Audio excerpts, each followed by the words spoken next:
Le président Tiani n'a pas reçu le ministre Adambi, que j'ai pourtant expressément chargé de lui remettre ma lettre d'apaisement et d'invite au rétablissement de la fraternité et de la libre circulation des personnes et des biens entre le Niger et le Bénin. La situation entre le Bénin et le Niger demeure une intrigue. Il y a environ une semaine, je crois, les autorités nigériennes nous ont saisis par écrit pour solliciter la tenue d'une réunion du comité interétatique de suivi du pipeline pétrolier. Elles ont proposé que la réunion se tienne au Niger. Et le Bénin a donné son accord et j'ai personnellement instruit le ministre en charge des mines de s'y rendre. Il s'y est donc rendu le lundi dernier et les trois parties, c'est-à-dire le Bénin, le Niger et la société chinoise WAPCO, se sont retrouvés à Niamey pour évoquer les voies de mise en œuvre normale du contrat de transit du pétrole nigérien par le Bénin. Saisissant l'occasion de la mission de mon ministre à Niamey, j'ai rédigé une lettre à l'attention du président nigérien et ai mandaté le ministre Adambi de la lui remettre en main propre. En ce qui concerne la réunion du comité interétatique, le Bénin, par la voix de son ministre, a réitéré la disponibilité de l'administration béninoise, notamment la douane, à coopérer avec la douane nigérienne en vue du chargement normal et régulier du pétrole nigérien au terminal de Sémé, pour autant que les formalités douanières de transit soient possibles. Je rappelle que les formalités douanières de transit ne sont possibles que si le passage des biens par les frontières est permis. Autrement dit, si les frontières ne sont pas ouvertes pour le passage formel du pétrole, les formalités douanières permettant son transit par le territoire du Bénin ne sont techniquement pas possibles. A minima, pour que ce transit soit possible, il faut que les autorités nigériennes annoncent officiellement que la fermeture de leurs frontières terrestres fait exception au pétrole. Une telle clarification serait susceptible de permettre un traitement juridique différencié du pétrole venant du Niger.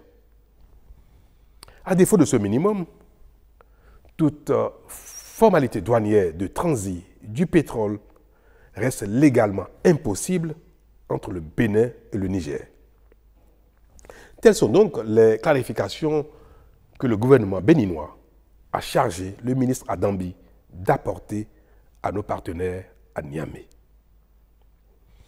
Mais selon le compte rendu qu'il m'a fait hier à son retour, le ministre Adambi, il ressort que la partie nigérienne présente à la dite rencontre n'a apporté aucune réponse à nos préoccupations et attend ou attendrait de recevoir les instructions de ses plus hautes autorités. Alors je vous parle, je n'ai reçu aucune clarification ou information de nos frères nigériens allant dans le sens attendu par tous. Mieux, le président Tiani n'a pas reçu le ministre Adambi, que j'ai pourtant expressément chargé de lui remettre ma lettre d'apaisement et d'invite au rétablissement de la fraternité et de la libre circulation des personnes et des biens entre le Niger et le Bénin. Je peux vous rassurer que le Bénin n'a fait l'économie d'aucun effort, d'aucune humilité pour permettre le rétablissement de la concorde entre le Niger et le Bénin. Et de manière plus concrète, s'agissant des deux points qui ont été évoqués à Niamey, en l'occurrence, les équipements complémentaires du pipeline amenés par le partenaire chinois et en attente au port de Cotonou pour être acheminés au Niger, je veux réaffirmer que le Bénin reste disponible à accorder toutes les facilités possibles à la société WAPCO pour l'acheminement effectif des 10 équipements sur le Niger. Quant au chargement du pétrole au terminal de Sémé, je suis particulièrement peiné d'observer les déconvenues que subit le partenaire chinois du fait de l'impossibilité d'opérer le chargement du pétrole en raison du défaut des formalités douanières. Je fais le tour du monde pour prier les uns les autres de venir investir en Afrique, au Bénin.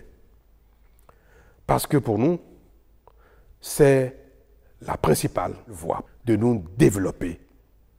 Et me voilà, témoin de ce qui fait la réticence des investisseurs et qui pénalise l'attractivité de notre continent.